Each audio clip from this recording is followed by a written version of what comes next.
Hello everyone, আসসালামু আলাইকুম। আমি আজকে আপনাদের সাথে ভীষণ মজার একটি নাস্তা রেসিপি শেয়ার করব। ডিমের নাস্তা তৈরি করার জন্য একটা মিক্সিং বোলের মধ্যে আমি ডিম ভেঙে নিব।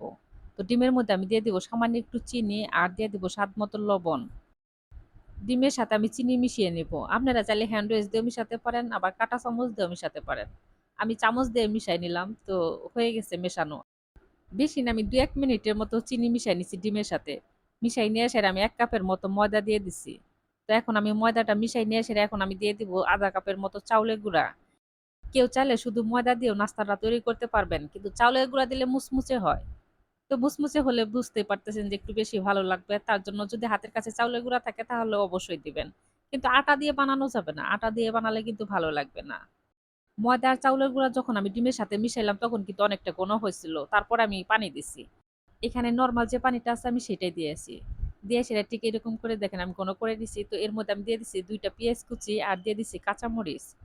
কাঁচামরিচ কিন্তু এখানে বেশি দেওয়া যাবে না। এই তো ৩-৪ টার মতো কাঁচামরিচ, মানে একটু মিষ্টি, মিষ্টি ঝাল, ঝাল। আর এটা এত মজা হয় খেতে, কি বলবো? এটা বানাবেন, খাবেন তখন বুঝতে পারবেন। এটা আসলে এভাবে বলে বোঝানো যাবে না। তো দেখেন আমার ডোটা কিন্তু তৈরি করা হয়ে গেছে। আমি এই পাশে প্যানের মধ্যে সয়াবিন তেল দিয়ে দিব। তেল আমি হালকা গরম করে নিয়ে সেটা এরকম করে হাত দিয়ে বড়াগুলা তেলের মধ্যে দিয়ে দিব।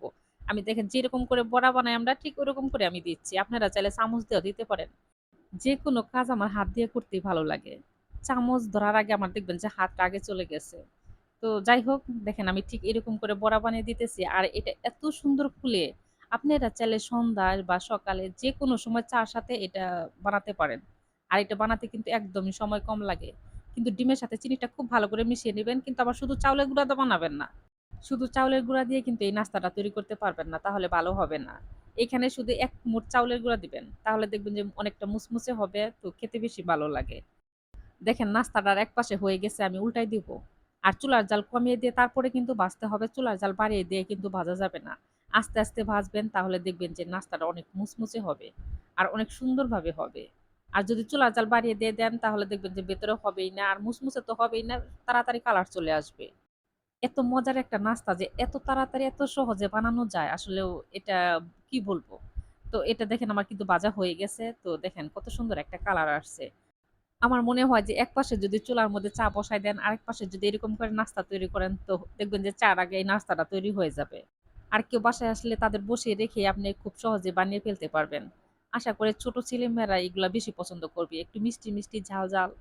আর এই ডিমের নাস্তাটা কিন্তু গরম, গরমই ভালো লাগে। আমি গরম, গরম নামায় দিছি, তো সাথে, সাথে শেষ হয়ে গেছে।